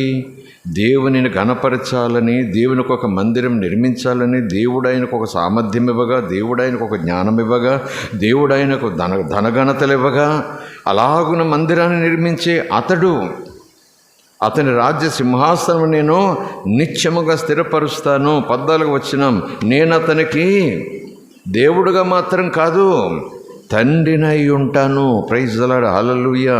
అంతేకాదు అతడు నాకు కుమారుడై ఉంటాడు. ఆ తర్వాత తండ్రిని అయిన తర్వాత, కుమారుడైన తర్వాత ఒక్కవేళ అతడు పాపము చేసిన ఎడల, పాపం అంటే ఏంటి చెప్పండి, త్వరగా చెప్పాలి. ఆజ్ఞాతిక్రమమే పాపం. అతిక్రమం అంటే ఒబీడియన్సా, డిజొబీడియన్సా? అతిక్రమం అంటే ఒబీడియన్సా, డిజొబీడియన్సా? విధేయత, అవిధేయత, డిజొబీడియన్స్. అదనమాట. డిసిప్లిన్ లైఫ్ ఎప్పుడు కూడా విధేయతను చూపిస్తుంది. విశ్వాసం యొక్క రుచి విధేయతలోనే ఉంది. నేను విశ్వాసినంటే విధేయత కలిగిన వాడిని అని అర్థం. దేవుని మాటకు లోబడేవాడిని అని అర్థం. విశ్వాసనంటే చూచి నమ్మిన వాడిని కాదు. విశ్వాసనంటే విధేయత చూపించుట కొరకు దేవుని చేయి పట్టుకున్నవాడిని. చూడండి, ఇక్కడ నావాడే, నన్ను దేవునిగా కలిగిన వాడే, నన్ను గణపరచడానికి ఇష్టపడిన వాడే, నా మీద ఆశపడిన వాడే, నాకు మందిరం కట్టాలని ఆలోచన కలిగిన వాడే, ఆ సమస్త సామర్థ్యము నేను ఆయనకు తినకగా నేను అతని చేత మందిరం కట్టించుకోవటమే కాదు, అతని రాజ్యాన్ని సింహాసనాన్ని అంటే అధికారాన్ని, ఘనతను, ఆ హోదాను, సన్మానాన్ని నేను నిలబెడతాను, నేను స్థిరంగా ఉంచుతాను. Praise the Lord. హల్లెలూయా. అంతతోనే కాదు, నేను అతనికి తండ్రిగా ఉండిపోతాను, ఆ బాధ్యతలన్నీ స్వీకరిస్తాను. అతడు నా కుమారుడై ఉంటాడు. అక్కడ ఆపేసామనుకోండి, క్యాలెండర్లో వాగ్దానం ఇక్కడ ఆగిపోతుంది. మందిరం నిర్మించడం లేకపోయినా 14వ వచనం ఇక్కడ ఉండిపోతుంది. ఎక్కడ సగం కట్ చేస్తాను చూడండి, కట్ అండ్ పేస్ట్. క్యాలెండర్లో వాగ్దానాలన్నీ కూడా కట్ అండ్ పేస్ట్ లాగా ఉంటాయి చాలావి. అవి కట్ అండ్ పేస్ట్ లాగా ఉన్నా ఆ వాగ్దానం చూసి అమ్మ అనుకోకుండా ఆ వచనాన్ని బైబిల్ తీసుకుని ఆ వచనం పూర్తిగా ఉందా, సగం ఉందా చూడటానికి ప్రయత్నం చేయాలి. క్యాలెండర్లో ఉంచే వాగ్దానాలు కొన్ని క్వార్టర్ ఉంటాయి, కొన్ని హాఫ్ ఉంటాయి, కొన్ని 3/4 ఉంటాయి, కొన్ని పూర్తిగా ఉంటాయి. కనుక కింద రెఫరెన్స్ ఇస్తారు. ఆ రెఫరెన్స్ చూసి అదే వచనం అనుకుంటే మనకు అంతే తెలుసు. కానీ ఎప్పుడైతే బైబిల్ తీసుకుని ఆ రెఫరెన్స్ తీసామో, అమ్మో ఇంకా ఉంది వచనం, క్యాలెండర్లో ఆ అంకి దగ్గర ఈ కొంచెమే పెట్టాడు, అది నాకు ఆశీర్వాదం. ఆ ఆశీర్వాదంతోనే నా కళ్ళు ఎప్పుడు ప్రకాశిస్తాయి. ఇక్కడే ముందు చూడండి, కట్ చేస్తే ఏమైంది, కట్ చేయకపోతే ఏమవుతుంది. కట్ చేయిస్తే నేను ఎలాగున్నా పర్వాలేదు, మందిరం కట్టించాను ఎలాగున్నా పర్వాలేదు, దేవుని ఘనపరిచాను ఎలాగున్నా పర్వాలేదు, నేను రాజునైపోయాను ఎలాగున్నా పర్లేదు. ఆయన వాగ్దానం ఇచ్చాడు తండ్రి అంట, ఆయన వాగ్దానం ఇచ్చాడు నేను కొడుకునంట. ఓహో ఆహా నేను ఎలాగున్నా పర్వాలేదు. కాదయ్యా కాదయ్యా ఆగు, ఇంకా దేవుడు ఏదో చెప్తున్నాడు. దేవునికి స్తోత్రం. ఒకవేళ అలాగ కట్టించినవాడు, అలాగున్నవాడు, నేను అలాగ ఉంటానని చెప్తే ఆశపడినవాడు ఒకవేళ అతడు పాపము చేసినట్లయితే ఏం చేస్తాను ఉంది. కానీ అక్కడ ఏం చేస్తాను, ముగిస్తున్నాను. ఏం చేస్తాను, మందిరం కట్టించాడు గనుక చూచి చూడనట్టుంటా, నన్ను ఘనపరిచాడు గనుక ఏం పర్లేదురా అబ్బాయి అంట, నన్నింత మహింపరిచాడు గనుక నేను తండ్రిగా ఉంటాను అన్నాను గనుక ఏం పట్టించుకోను, నా బిడ్డ చంకలో కూర్చో, ఏం పర్వాలేదు ఏం పర్వాలేదు అన్నీ నేను చూసుకుంటా, వెళ్ళిపో వెళ్ళిపో వెళ్ళిపో వెళ్ళిపో గో హెడ్ అంటున్నాడు దేవుడు. లేదు లేదు, అతడు పాపము చేసిన ఎడల, అవిధేయతతో పడిన ఎడల నరుల దండముతోనూ మనుష్యులకు తగులు దెబ్బలతోనూ అతనిని శిక్షిస్తాను. అంటే నరులంటే లోకరీతిగా పిల్లలు అల్లరి చేసి, పిల్లలు తీవ్రమైన రీతిలో వాళ్ళు స్పందిస్తే నరుల దెబ్బడం అంటే జూక దెబ్బ అన్నమాట. అమ్మ నాన్న జోక దెబ్బతో తల పగల కొట్టరండి, రోకలు తెచ్చి చిన్న చిన్న జోకలు తీసుకుంటారు తెలుసా అమ్మలు. ఎప్పుడైనా కొట్టారు మీ పిల్లల్ని? కొంతమంది అమ్మలు పిల్లలకు మంచిగా నేర్పుతారు. ఇంత చీపురు గట్లో ఒక సన్నటి పొదలు వేస్తారు. పిల్లోడు 14 సంవత్సరాల పిల్లోడే, రే నిన్ను ఏం చేస్తానంటే అంటారు. ఆడికి బుద్ధి ఎక్కడ వస్తుంది చెప్పండి? కొట్టుకుంటే కొట్టుకొని వీపిస్తాడంతే ఆ చీపురు పొల చూస్తూ. ఎనీవే దానికోసం కాదు, అక్కడ వచ్చిన చూడండి. అతడు పాపం చేస్తే ఏమంటున్నాడు, నీకు నాకు కట్, నీకు నాకు సంబంధం లేదు, నువ్వు నరకానికి, నువ్వు అగ్నికి కాదు కాదు. నరులు ఎలాగైతే పిల్లలకు దెబ్బేస్తారు, మనుష్యులకు తగులు దెబ్బ తగిలిన తర్వాత అమ్మో నేను తప్పు చేశాను, అమ్మ ఎందుకు కొట్టిందంటే, కొట్టిందని అడగటం కాదు, ఎందుకు కొట్టిందంటే, ఎంత దెబ్బ వేసిందని అడగటం కాదు, ఇంత దెబ్బ ఎందుకు వేయాల్సి వచ్చిందంటే నేను అంత పెద్ద తప్పు చేశాను, అంతే కదా. ఇంత పెద్ద దెబ్బ వేసిందంటే అంత అవిధేయత, 10 సార్లు చెప్పినా నేను వినలేదు, అప్పుడు దెబ్బ తీవ్రత పెరిగింది కనుక అమ్మ ఇంత దెబ్బ వేసింది.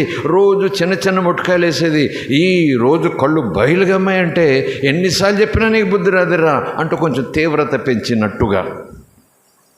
నరుల దండముతోనూ మనుషులకు తగులు ఆ దెబ్బలు, జస్ట్ దెబ్బలతోనూ అతనిని శిక్షిస్తాను, అంతే అంతే తప్ప నిన్ను స్థాపించుటకై నేను కొట్టివేసిన సౌలునకు నా కృప దూరమైపోయేటట్లు అతనికి నా కృప దూరము చేయను.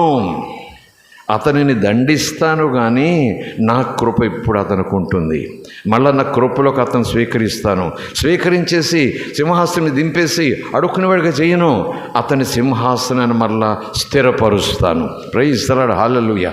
I will restore his authority, his glory again. I will give it back to him. తిరిగి అతనికి సమకూర్చేస్తాను, దెబ్బ వేస్తాను. కానీ అతడు ఎప్పుడైతే మారు మనసు పొందుతాడో అతడు కోల్పోయినవన్నీ కాదు, 2 అంతలు తిరిగి అతనికి ఇస్తాను. దేవుని నామానికి స్తోత్రం కలుగునుగాక. Hallelujah, praise the Lord, hallelujah, స్తోత్రం కలుగునుగాక. ఎంత చక్కటి మాట, ఎంత చక్కటి మాట. యోబు గ్రంథం ఒక మాట చూసుకుని ప్రార్థన చేసుకుందాం. దేవుని చిత్తమైతే రాత్రి లేదా రేపు పగలు ఇంకా చక్కగా ముందుకెళదాం. దేవుడు మనలను బాగా మెరుగు పెడుతున్నాడు. నమ్మిన వారు స్తోత్రం చెబుదాం. నన్ను రుద్దొద్దు అంటే మెరుగు ఎలాగొస్తుంది చెప్పండి? నన్ను రుద్దొద్దు, నేను తెల్లగా ఉండాలట, మెరిసిపోవాలట, నేను అందరికీ కనపడాలట, నా గురించి అందరూ చెప్పుకోవాలట, అందరి దృష్టిలో కూడా అమ్మో ఫలానా చెప్పుకోవాలట. కానీ రుద్దొద్దు అంటాం. బంగారం రుద్దబడకపోతే ఇత్తడిలా కనపడుతుంది, అది కంచులా కనపడుతుంది. అది దాని వాల్యూ గోకితే కానీ తెలియదు. దేవుని మనకి స్తోత్రం కలుగునుగాక. ప్రైజ్ ది లార్డ్, హల్లెలూయా. ఏ గ్రంథం చెప్పాను, ఏ పుస్తకం చెప్పాను? యోబు గ్రంథం. కీర్తనలకు కాస్త వెనక ప్రక్క వస్తే యోబు గ్రంథం వస్తుంది, 5వ అధ్యాయం వస్తుంది. ఒక చక్కటి సలహా ఒక భక్తుడు ఇస్తున్నాడు అక్కడ.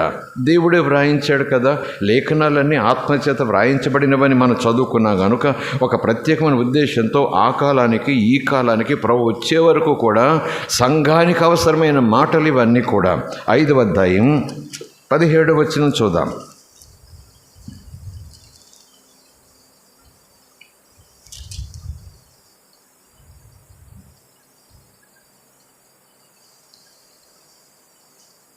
ఆ పేజీ తీసిన వారు స్తోత్రం చెప్పండి.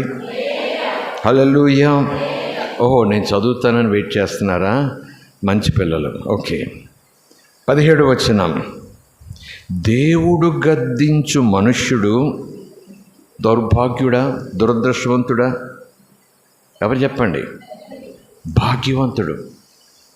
దేవుడు ఆశీర్వదిస్తే భాగ్యం అనుకోవటం కాదట, దేవుడు దీవిస్తే అహమహభాగ్యం అనుకోవటం కాదట.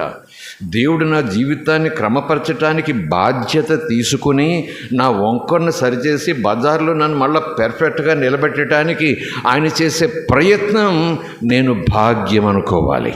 దేవుని మనకి స్తోత్రం. నరుడు గద్దించే మనుష్యుడు కాదు, టీచర్ గద్దించే మనుష్యుడు కాదు, యజమాని గద్దించే మనుష్యుడు కాదు. సాక్షాత్ దేవుడే నిన్ను సరిచేయటానికి రెస్పాన్సిబిలిటీ తీసుకుంటున్నాడు. ఎంత ధన్యుడవు. Praise the Lord, hallelujah.